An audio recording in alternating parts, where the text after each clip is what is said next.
자, 이번 시간에는 이제 도시계획 시설 부지 낙찰 이게 나오는데 도시계획 시설이라는 개념부터 좀 보겠습니다.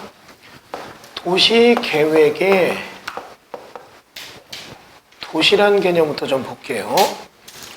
지금 이렇게 얘기를 해볼까요? 지금 보면 여기 우리 학원이 있는 자리가 안양시 동안구예요. 우리 안양시 동안구는 도시계획의 도시가 맞다 틀리다? 여기 도시다 아니다? 도시다 아니다? 대답이 없는 이유를 정확히 찝어서 물어볼까요? 좋아요. 질문을 좀 더 확정적으로 볼게요. 강남구가 있다면 서울특별시 강남구는 도시계획의 도시다 아니다? 강남 정도면 도시지. 거기가 도시 아니면 어디가 도시겠어요? 당연히 도시지. 잠깐만. 도시면 저 사람이 물어볼 리가 없다. 일단은 조금 버텨보고 있는 게 좋겠다. 대답이 안 나옵니다. 그럼 버티고 있으면 누가 도시여 이러면 그 사람은 망신당하고 나는 묻어서 가자. 뭐 이런 계산 딱 됐죠? 도시 맞아요? 여러분 이런 해남은 도시다 아니다? 해남은 도시가 맞고 강남은 도시가 아니에요. 교수님 그게 말이 됩니까? 말이 되죠. 공법의 기본 원칙은 선, 계획, 후, 개발. 먼저 계획을 세우고 그에 따라 개발을 해요. 계획의 수립 주체를 도시라고 하고 이 도시를 공법은 특, 광, 시, 군이라고 명명합니다. 서울특별시는 도시가 맞고 안양시도 도시가 맞아요. 그러나 동안구나 강남구는 도시계획 수립 대상 지역이고 해남구는 똑 떨어지는 도시계획 수립 권자인 도시가 맞죠. 이해되세요? 그리고 도시계획을 세워 개발한 땅을 후 개발된 땅을 뭐라고 해요? 시가지라고 해요. 시가지. 그럼 여러분이 지금 시가지와 도시를 혼돈하는 거예요. 강남은 시가지죠. 근데 꼭 도시로 오인하죠. 도시는 서울특별시가 도시입니다. 이해되셨어요? 그러면 이런 개발된 시가지에는 인구와 산업이 집중되고 그들이 써야 되는 전기, 수도, 가스, 공원 등이 필요하죠. 그게 뭐다? 그들이 써야 되는 시설이에요. 이게 뭐다? 도시계획 시설이에요. 이해되세요? 여러분 여기서 도시계획 시설에 대한 얘기가 나오는데 어저께 이제 건대 가서 이제 답사 끝나고 저녁에 이렇게 회식할 때 몇 명이 물을 때 제가 얘기를 했어요. 이 부동산에 대한 안목, 이 부동산을 보는 이 시각적인 접근법 얘기를 했죠. 3S가 있어야 된다. 그때 이제 여기 하나가 나와요. 3S 중에 첫 번째 1S는 뭐냐? 부동산에서 여러분이 진짜 투자해서 수익을 내려면 첫 번째가 스피드, 빨라야 돼요. 빠르다는 개념이 나오는데 지난번도 얘기했지만 제가 충청도고 제가 말하는 게 옛날엔 되게 늦었어요. 지금은 빨라졌지만 충청도 사람들이 늦은 이유를 얘기했죠. 여러분 보시는 것처럼 지도상 보면 이 충청도가 고구려, 식자, 신라, 백제 격전지예요. 여기 있는 사람들은 이들이 와서 전쟁할 때 여기 이겨라 이런 말 빨리 하면 안 돼요. 이겨라 했는데 얘가 죽고 여기가 이기면 죽어요. 그러니까 끝까지 지켜보고 있다가도 말을 바꿔야 돼요. 여기 이겨라 여기도 이겨도 좋겠다지만 여기가 이기면 좋겠다 이렇게 해야 돼요. 그러니까 말을 최대한 늦게 하는 게 습관이 될 수밖에 없어요. 그러니까 이런 식으로 늦어졌는데 여러분 제가 처음에 수도권에 딱 올라왔을 때 우리 성향이 늦는데 슬로우 서울 사람 스피드에 적응을 못했어요. 너무 적응 못했어요. 제일 적응 못할 때가 뭔지 내가 서울 올라왔을 때 처음에 적응 못한 두 가지가 있었어요. 첫 번째는 길거리 가는데 차가 밀려요. 뭐 이런 데가 밀리네. 대전은 공사하거나 이럴 때 밀리거든요. 아니 사고 났구나. 근데 막 밀리는데 딱 보니까 저쪽에서 누가 막 흔들어요. 내가 빵 이랬어요. 그때 막 뛰어들니 그 사람 뻥튀기를 딱 줘요. 깜짝 놀랐어요. 여기 길 밀리면 뻥튀기 팔더라고요. 두 번째는 길을 모르니까 전철 탔을 때 그 서울 사람들의 스피드에 놀래요. 딱 서 있는데 자리가 났다. 앉으려면 휙 딱 앉아요. 난 이 사람이 어디서 왔나 몰라요. 갑자기 나타났거든요. 뛰어온 것도 아니에요. 되게 빨라요. 지금도 적응 못하는 거는 여러분 환승역에서 서울 사람들 딱 내려서 걷는 속도 보셨어요? 다리 한번 보세요. 훈련된 닌자들 같아요. 차차차차 걸으면 딱 가잖아요. 그러니까 결국 그거 못 따라가요. 못 따라가는데 제가 학원에 딱 도착하면 그쪽에서 그렇게 얘기합니다. 교수님 빨리 오셨네요. 그렇게 늦게 가는데도. 이게 뭐냐면 여러분이 여기서 스피드를 말할 때 빠르다는 얘기는 동작이 빠르다 이게 아니에요. 먼저 준비되어 있다 이 얘기예요. 잘 들어보세요. 여기 불이 났어요. 극박한 상하 속에서 불이야 소리치고 난리 나니까 안양 소방서가 휙 해서 10분만 와서 불을 껐어요. 빠르죠? 우린 죽을 뻔하다 살았어요. 불이 났어요. 내가 저 소화기를 들고 칙 불에서 5초 만에 불을 껐어요. 누가 더 빨라요? 무슨 이해되죠? 준비된 자가 빨라요. 그 얘기하는 겁니다. 일단 부동산에서 여러분이 빠르려면 이게 준비가 돼 있어야 돼요. 그 스피드예요. 두 번째는 여러분이 빠르려면 이 스피드 다음에 두 번째 나오는 게 뭐냐? 성공의 3X의 첫 번째. 샤프해야 돼요. 이거 여러분 지난번에도 얘기했을 겁니다. 샤프하다는 얘기예요. 제가 이 얘기를 왜 하냐면 특정 지역의 변화를 얘기합니다. 무슨 얘기냐면 이렇게 해서 이쪽에 화력발전소가 들어서요. 굴뚝이 3개가 서요. 이게 안화리 화력발전소예요. 이거에 공사를 딴 사람이 저한테 연락을 합니다. 교수님, 우리가 지금 토목공사 수주를 했는데 거기 이렇게 토목공사할 때 볼 때 이 전기 용량이 울산의 SK 에너지 산업단지의 3배입니다. 도대체 이 논바닥 화물판에 뭐가 필요해서 이런 전기를 만들까요?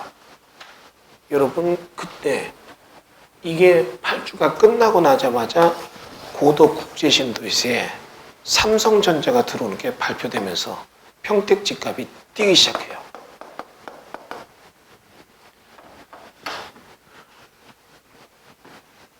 딱 들을 때 와 됐다. 왜냐면 그 당시가 어떤 때였냐면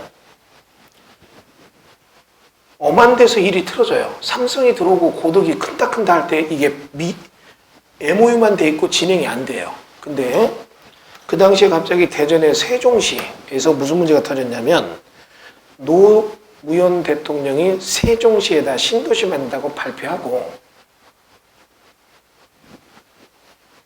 MB가 대통령 딱 되더니 뭐라고 했냐면 세종신도시를 나가리 시키고 여기다 삼성전자가 들어와서 삼성이 수용해서 삼성공학을 만들겠다. 이 얘기가 나왔었어요. 삼성 쪽에 알아보니까 맞다. 그게 되면 평택은 나가리 시키고 삼성은 오히려 세종시 가서 저가를 수용해서 거기다 산업단지 만들고 땅값을 올리면 되니까 자기들이. 와, 소름이 쫙 끼쳐요. 그때 우리 동네 충청도 멍청하신 분들이 뭐라고 했냐면 원하는 고수. 결정적 세기를 박은 게 누구냐면 박근혜. 원하는 고수. 그래서 삼성이 나가리 되고 거기에 지금의 행정복합도시가 들어와요. 아쉬운 건 뭐냐? 사람들이 그렇게 좋다고 충청도 사람 좋아서 막 했는데 그게 딱 들어오니까 서울 사람들은 안 내려오고 대전 사람들이 옮겨가면서 대전 지역 집값이 폭락을 해요. 만약에 삼성이 들어왔다면 대전 지역은 어때요? 지금 부동산 황금기예요. 삼성은 사람 뽑아서 짧고 굵게 써먹어요.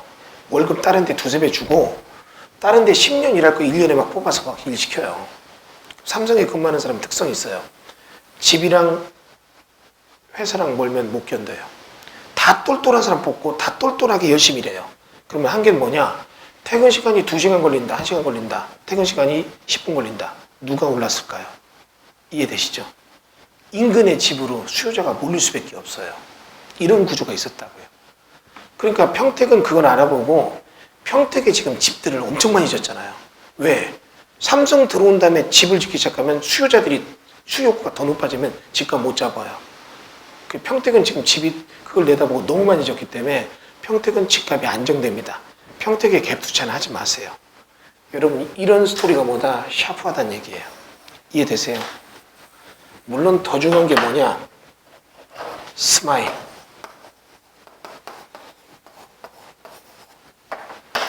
여러분 이런 얘기 해볼까요? 좋은 인간관계예요.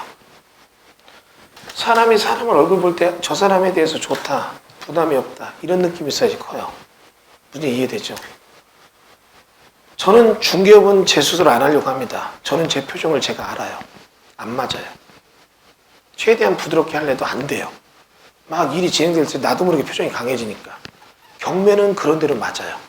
근데 여러분들이 여러분 스스로가 강자가 되기 전까지는 절대 상대방과 척이지면 안 돼요. 그러기 위해서는 여러분 스스로 표정 관리하세요.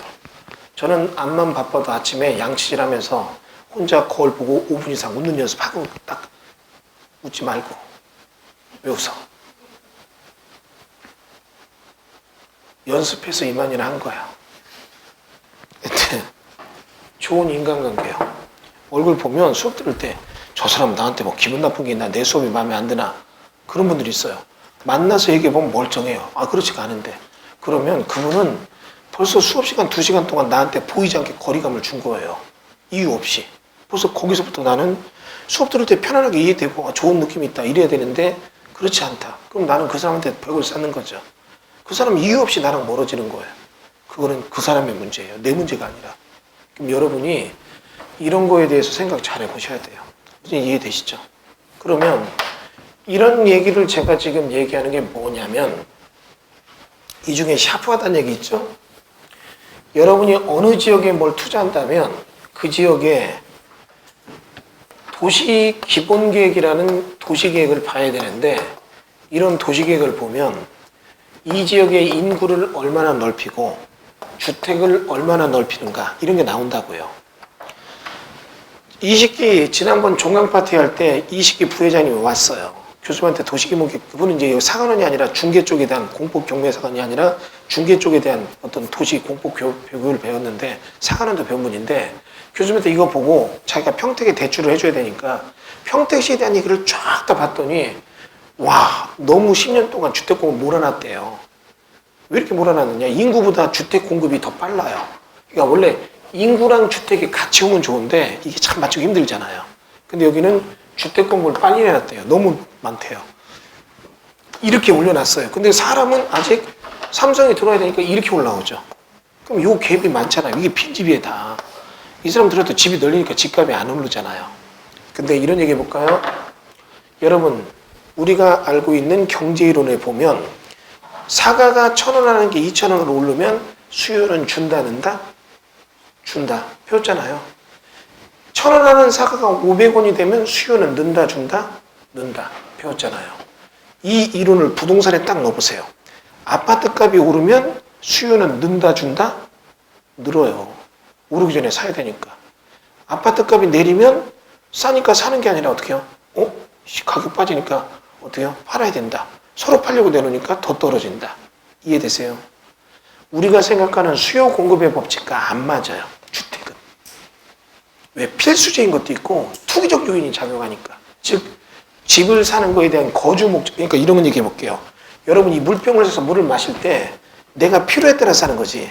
이게 시간이 흘러서 물병이 1,000원 주고 사는데 2,000원 된다. 이런 기대감이 없잖아요. 이해되죠? 그러나 주택은 다른 각도에서 접근이 되는 거죠.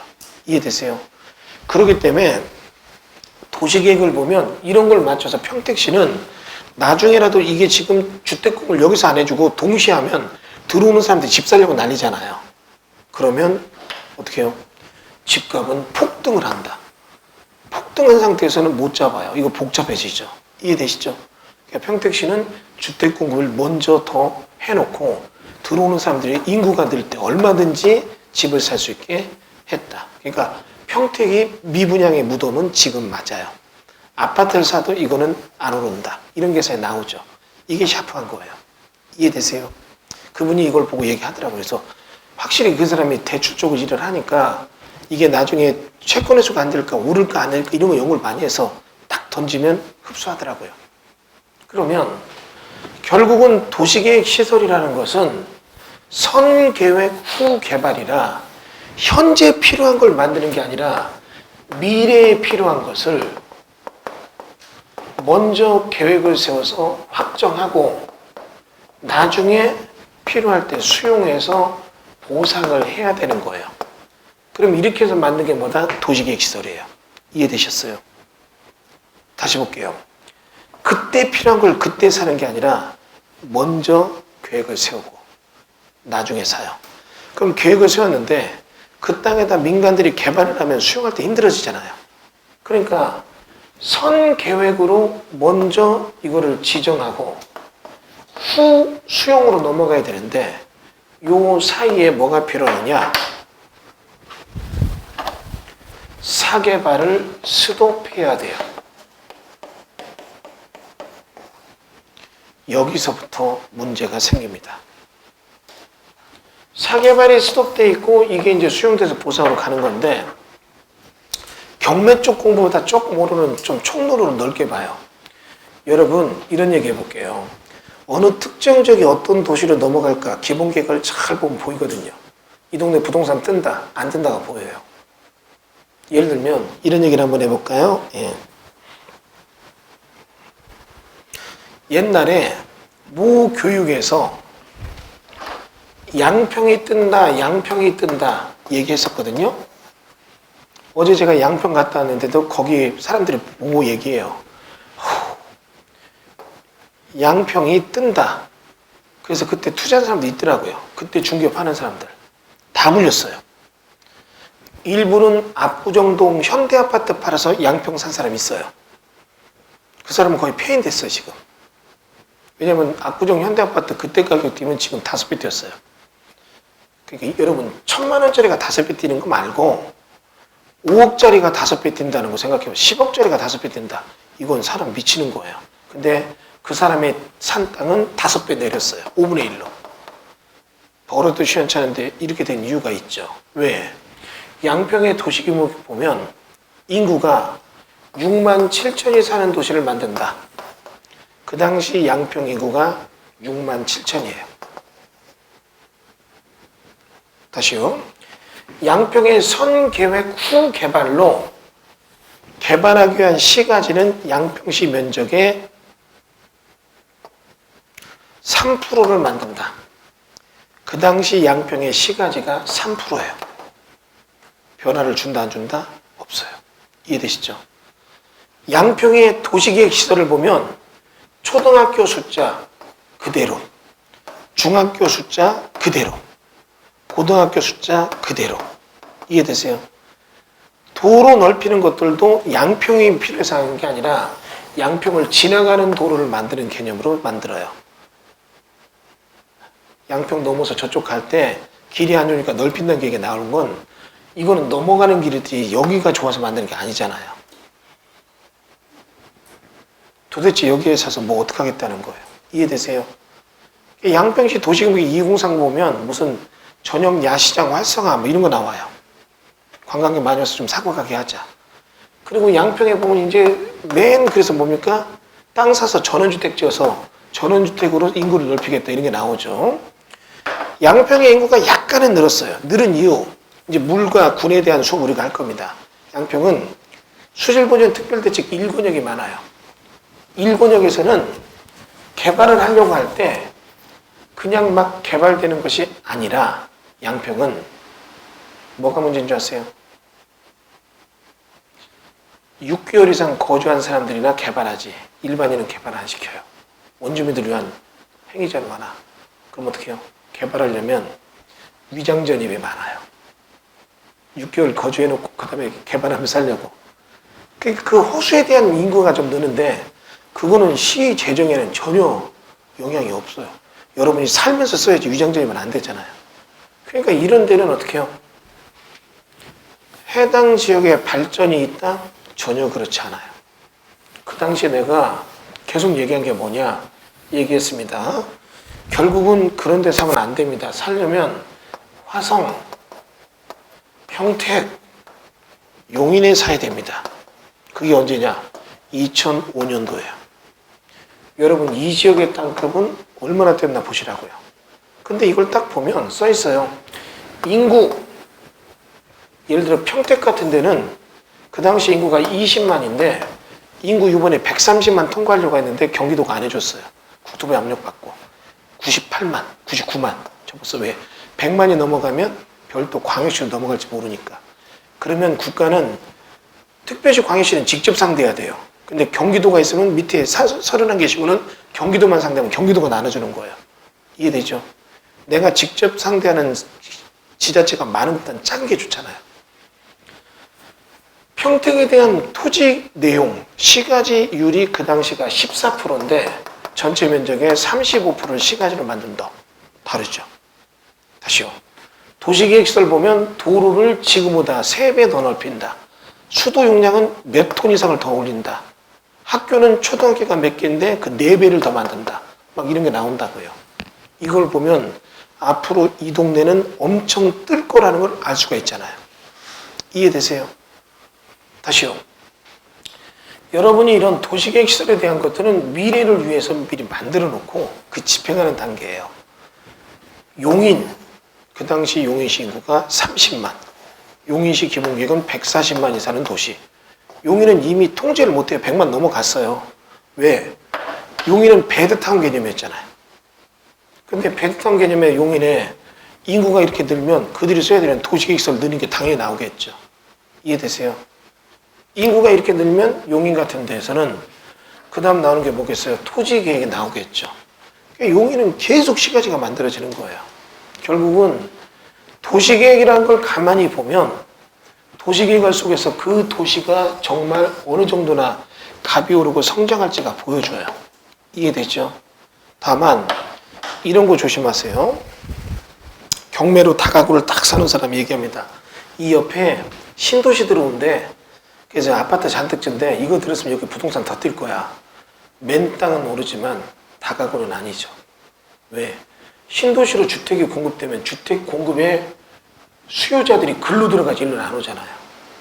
이게 나대지였다면 차라리 여기에 주택이 많이 늘었을 때 이쪽에 상가를 졌다든가 그래서 어떤 호환관계를 이뤘으면 좋은데 그게 안 맞았던 거죠.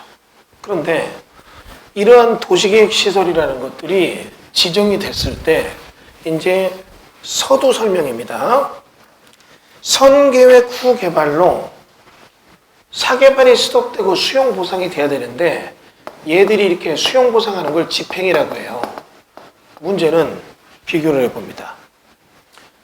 수용 보상은 있지만 사개발이 스톱됐을 때 국가는 이에 대한 보상을 한다 안 한다? 다시 볼게요. 여러분이 땅이 있는데 이게 공인용 산지가 됐다면 국가는 여러분에게 보상한다 안 한다? 안 해요. 행위자는 보상이 없어요.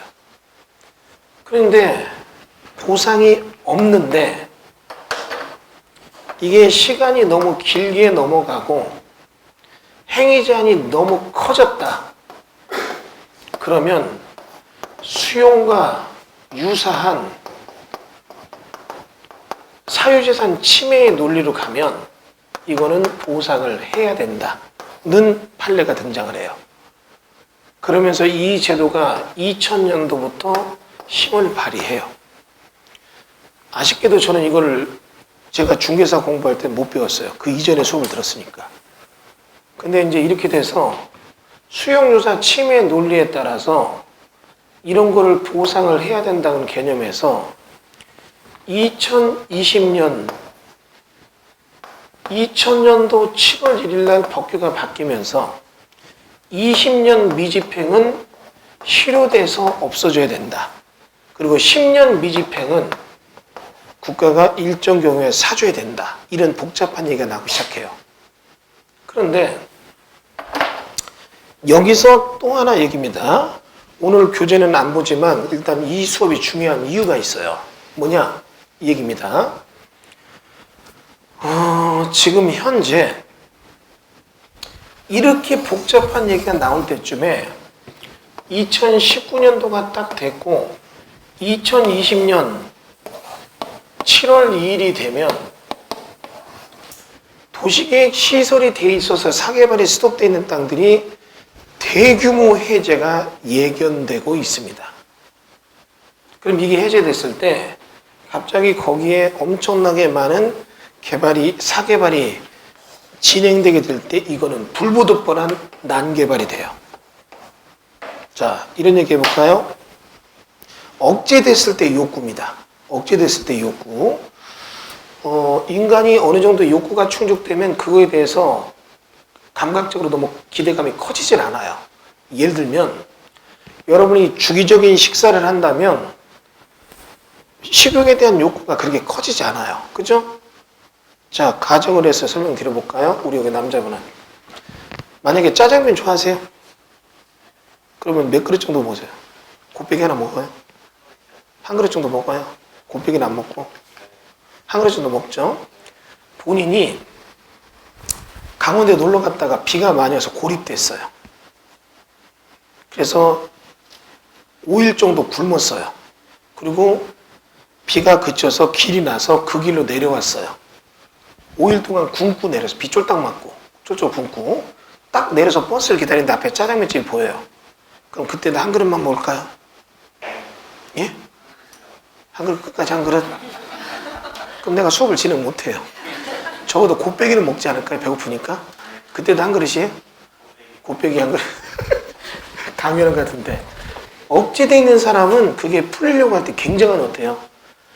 이 얘기를 왜 하느냐? 20년 동안 아무것도 못하게 했어요. 이 사람한테 이게 딱 해제돼서 풀리면 이 사람들은 어떻게 해요? 한순간에 거기가 막 난개발이 돼요. 이해되죠? 그럼 이렇게 난개발이 됐을 때 나오는 현상이에요. 여러분, 이게 이제 서울특별시가 이번에 나온 게 그거예요. 서울특별시가 뭐를 했느냐? 서울은 특히 이거에 대해서 제일 문제되는 게 뭐냐? 공원이에요, 공원. 공원. 물론 이제 녹지 같은 것도 있는데 녹지 얘기는 빼요, 일단. 공원 같은 게. 자, 여기 뒷산에 공원을 지정하면 사유재산, 사개발, 스톱이라 아무것도 못해요. 그럼 주인은 그냥 있는데 사람들이 등산 다니죠. 뭐라고 안 하면 마을 사람들은 그게 등산로, 난 공원인 줄 알아요. 그럼 시에서는 당장 급한 대로 이렇게 나갈 수밖에 없어요. 무슨 얘기냐? 예산이 100억 들어왔다. 야, 이번에 이제 공원 좀 해주자. 도시계획국장이 얘기합니다. 시장님, 저쪽에 도로가 8개 나와야 되는데 이거 빨리 내지. 아침마다 길밀려서 난립니다. 그래? 그럼 도로부터 해. 도로 냈죠? 다음번에 이제 딱 와서 공원비 딱 들려니까 시장님, 저쪽에 지금 전기수도 부족합니다. 그럼 이쪽으로 가야 돼. 그러니까 어떻게 해요? 자꾸 이런 게 미집행이 되는 거예요. 이해되죠? 미집행이 된 상태에서 해제가 되면 이 공원이 막 개발된다. 나오는 현상. 제1타켓.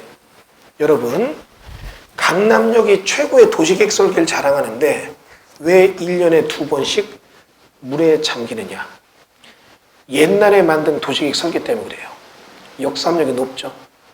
옛날에 거기 안반지역이라 이거를 평탄 작업하면 돈이 너무 많이 드니까 거북등길로 해서 역삼역이 이렇게 높아졌잖아요. 비가 딱 내리면요, 도로 밑에 배수관거가 없어요. 그러니까 일순간에 태어나고 넓은데 물이 확 쏟아지니까 강남이 어떻게 해요? 잠기는 거예요. 이해되시죠? 근데 재밌는 건 반대쪽 선릉역 쪽은 내려가다 르네상스 호텔 앞에서 이렇게 굽에 가져서 물이 이렇게 분산이 된대요. 선릉역은 저 끝에 있으니까 거기는 물이 안 잠기는 거예요, 이제. 여러분, 만약에 이런데 공원 등이 확 풀려서 난개발이 되면 빗물이 쏟아질 때 빗물이 스며들 공간이 없이 다 저지대로 몰려들 때 엄청난 침수 피해를 서울시가 감당해야 돼요. 이해되죠? 그를 위한 방지시를 만들려면 공원 수용하는 게 낫지. 놓치면 안 되죠. 이해되죠? 또 하나가 MB가 청계천 뚜껑을 땄을 때 수돗 물값이 엄청 비싸다고 들이 까였어요. 수돗 물값이 얼마나 오는 줄 아셨어요? 얘기 들어볼 때 90억이 나왔는데 90억. 그러니까 이게 작은 돈이 아닌데 이렇게 비싸게 나왔다 막 들이대고 까였는데 어느 날 그 얘기 속 들어갔죠. 만약에 적폐의 대상이 되면 4대강 정비사업도 때려부시는데 청계천도 그럼 수돗물 잠궈야 되잖아요. 근데 안 그렇습니다. 왜 그런 줄 아세요? 서울시가 종로 일대 말고 서울시 전체 온도가 3.4도가 내려가요. 평균. 여름철에는 8도 가까이 내려가요. 종로는. 이를 통해서 도시가 얻는 경제적 이득은 물가배 몇십 배 이런 거 안 적어도 돼요. 뭐 3.4도 적느라고 그렇게 누군가 안 적어도 되고. 그러니까 아니 죄송한 적으세요. 그러니까 만약에 이거를 지금 현재 자연 상태를 유지 않고 이게 개발이 되면 온도가 올라가요. 그럼 여러분들 3년 전, 4년 전에 메르스 기억나시죠? 그때 교육사 폭탄 맞았어 우리. 안 와요. 여러분 딱 메르스 돌 때 여기 왔는데 여기서 누가 콜록콜록 해요. 1교시 끝나면 다 가요. 동의하시죠? 내가 수업하는데 콜록콜록 해요. 여러분 이렇게 또 가요. 그죠? 나 정말로 목격했습니다. 협회 교육 9시에 딱 들어가서 월요일날 딱 갔는데 세 번째 하는 사람 콜록콜록 해요. 나도 부담돼요. 계속 콜록콜록 하니까. 강의하는데 점점 이쪽 가다가 벽 보고 막 수업했어요. 딱 보니까 그쪽에 있는 사람들은 다 이러고 있어요. 여러분 이 얘기를 제가 왜 하냐면 만약에 이런 공원이 난개발되면 엄청나게 많은 무슨 일이 벌어질까요? 자연재해가 일어나요. 우리는 듣도 보도 못했던 아열대성 질병에 창궐한다. 이해되죠? 도시는 기능이 마비됩니다. 메르스 돌 때요. 강의 스케줄 다 잡았는데 아침에 전화 와요. 죄송합니다 교수님. 교육부에서 우리 대학교 메르스 때문에 폐교령 내렸습니다. 직원 중에 4명이 걸렸다고. 폐교령 되니까 학생도 오지 말란 얘기예요. 이해되죠? 학교 안 가니까 좋더라고요. 나중에 외상 감는데 죽는 줄 알았어요. 그러니까 이런 것들이 벌어질 거니까 과연 이렇게 할 때 시는 선계획 후개발로 이걸 만들어야 되는데 돈은 없고 이해되죠? 근데 이걸 그냥 해서 해야지만 난개발되니까 그건 막아야 되고 그러면 이런 경우에 이런 데 땅들이 이런 도시계획서 부지가 경매나면 우리가 어떻게 할까? 이게 관건이 우리는 좀 전까지는 그 원론을 봤다면 이게 우리한테 돈 되나 안 되나 이거였잖아요. 여러분이나 저나 이런 상황이 뭐다 정책적으로 어떻게 게 좋다 나쁘다 그런 거 공부할 필요 없어. 그런 거 국회의원 갔었어야죠. 다만 이런 맥락에서 이렇게 흘러가면 뭐 하면 돈 버느냐 이게 제일 중요하잖아요. 이해되세요? 그래서 이런 도시계획설 부지가 경매 나올 때 어떤 개념에서 접근하면 이런 건 받고 어떤 개념은 받으면 안 되고 어떤 개념은 이거는 좀 이런 경우의 변수를 어떻게 조사해야 되는가 이 수업이 필요한 거죠. 이해되세요? 여러분 이러한 부분에 대한 공부가 쉬운 건 아니지만 그냥 수업에 팍 들어가면 여러분이 이거 굉장히 힘들어요. 그래서 오늘 제가 지금 총체적 개요 설명을 드렸고 다음 주부터 도시계획설에 대해서 어떤 종류가 있는데 어떤 상황에서 어떤 물건은 뭘 조사해서 이런 건 투자하고 이런 건 투자하지 말고 이런 걸 이제 배울 거예요. 여러분 이거 모르고 잘못 받으면 쪽박 찹니다. 무슨 이해되시죠? 쪽박 차는 게 어떤 개념이냐? 차라리 없어졌으면 좋겠어요. 내 재산에서. 아무것도 못하고 짜증나. 없어졌으면 좋겠어요. 왜? 의료보험료 나오죠. 1년에 한 번씩 보유가세 통지서 날라오죠. 그거 그 많은 땅이 있는데도 한 200 내래요. 남들은 야, 그 정도면 보유가세 싸네. 나는 미치겠어요. 아무것도 못하는 땅인데 200원씩 내야 되니까. 이런 일 벌어지는 거. 그러니까 어떤 땅은 받으면 되고 어떤 땅은 안 받아야 되는가. 이런 도해법에 대해서 이제 일반적인 강의를 이 공법경매 상황에서 할 거니까 다음 주는 여기 오신 분들 빠지지 마세요. 중요한 얘기입니다. 이건 왜냐면 당장 내년으로 접해 들어오는 얘기예요. 이해되시죠? 여러분이 다음 주에는 못 오시면 꼭 이거 핸드폰으로 들으시고 될 수 있으면 수업 꼭 와주세요. 아시겠죠? 네. 자, 오늘 수업은 여기까지 하고 다음 주에 다시 수업하겠습니다. 강의 마치겠습니다. 감사합니다.